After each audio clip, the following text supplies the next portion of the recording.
Have you ever asked yourself in the business of safety, and what I am doing, am I really and truly making a difference? Am I really truly making a difference? Does anything I really do matter? You know, you spent hours doing investigation reports, you've been writing reports, conducting training, working on PowerPoints, developing training, walking to job sites, doing inspections, only to have someone just kind of roll their eyes at you and say, you know, here comes that safety guy again. Or maybe you've been told, hey man, you're slowing production down. Every time you come up, you're slowing production down. You're making this harder than it really needs to be. And then you think to yourself, or you wonder, am I making a difference at all in the workplace? Let me ask you a question. Why did you become a safety coordinator to begin off with? Think about that.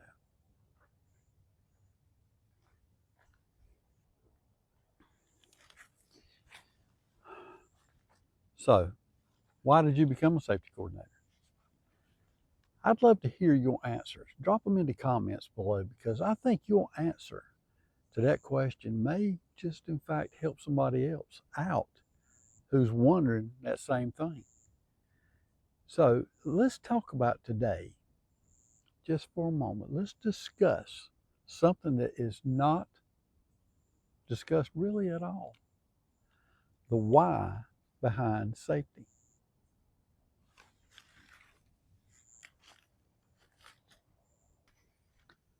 Hey, welcome back to the channel, Joko Safety Solutions. I'm Tim, and if you've noticed or watched this channel for any period of time whatsoever, one thing you've probably noticed: I don't spend a lot of time talking about OSHA regulations. I just don't. I don't spend much time talking about or discussing standards or quoting paragraphs from regulation books or anything like that. Why? Because regulations aren't what really inspires people. Purpose does. Would you agree?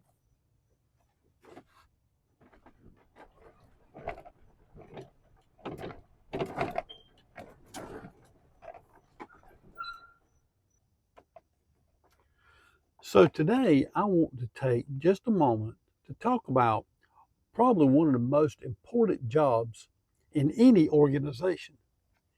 And that job is being that safety coordinator. And why? Let's do it.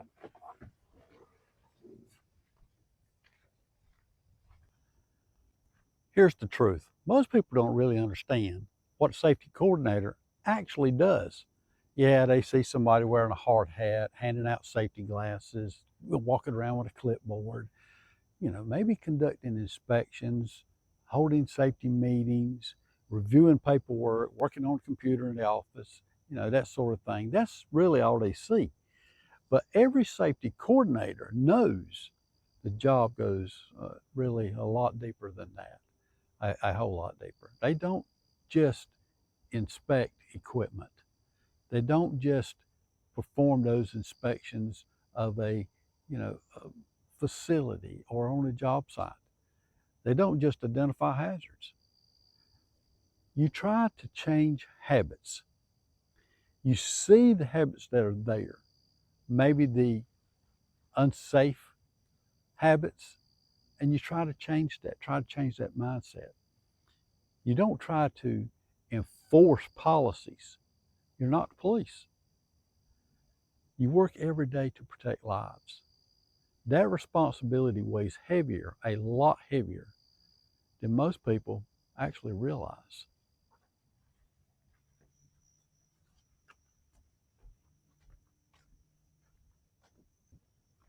There are those days and times when you're really appreciated in everything that you do.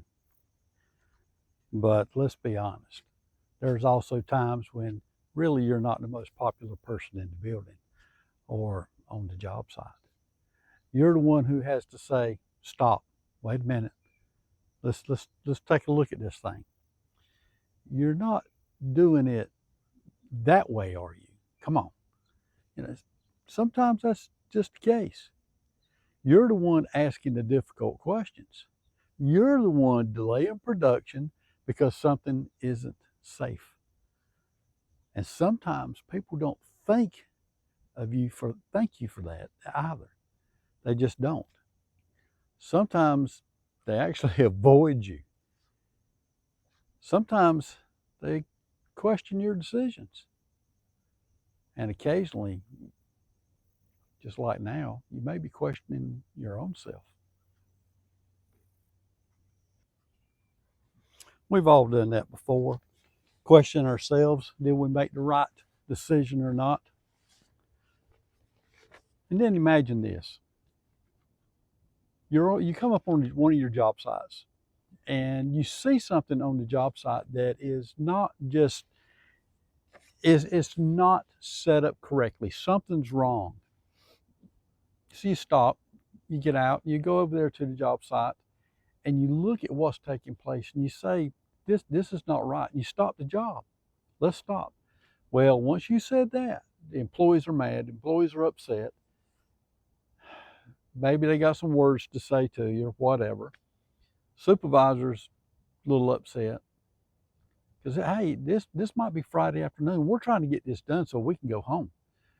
But you know, it's what we've done or what is taking place here is not safe.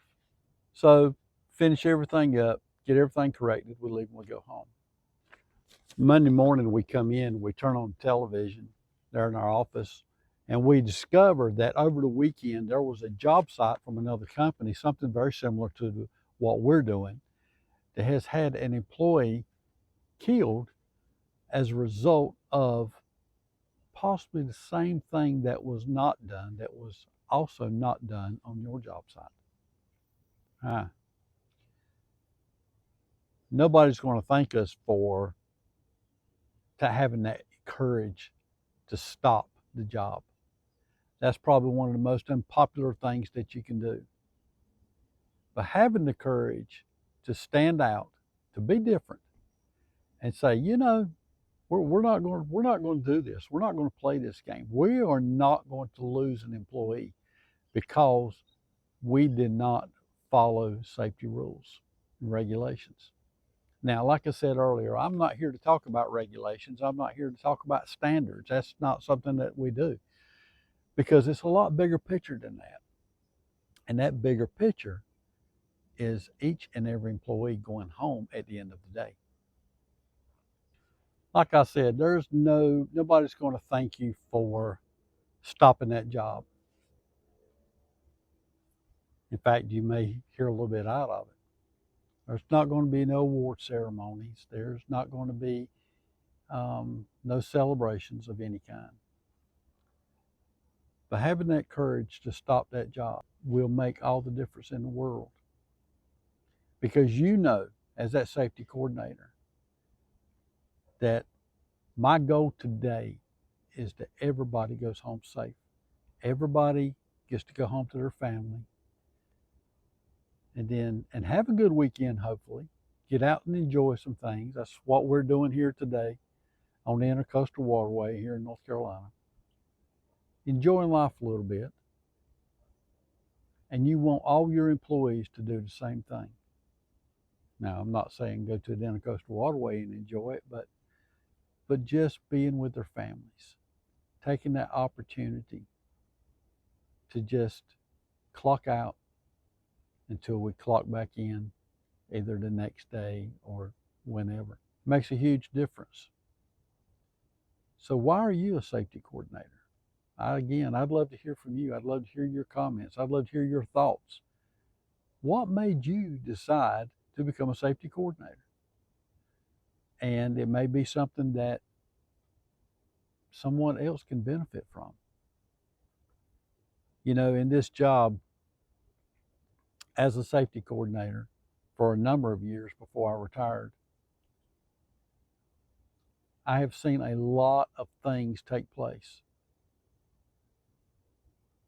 And one thing that I have seen safety coordinators do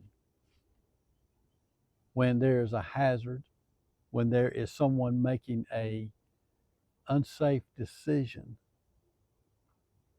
is turn a blind eye.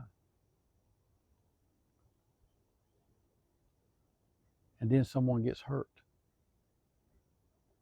Have that courage to stand up.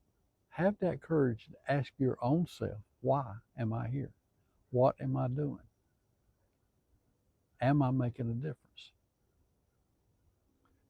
Because you, my friend, are making a difference. You're making a huge difference. So, not going to sit and carry on any longer, but I just say, drop me a comment, leave me a note, and let's strive to make those workplaces safer for everyone. Take care.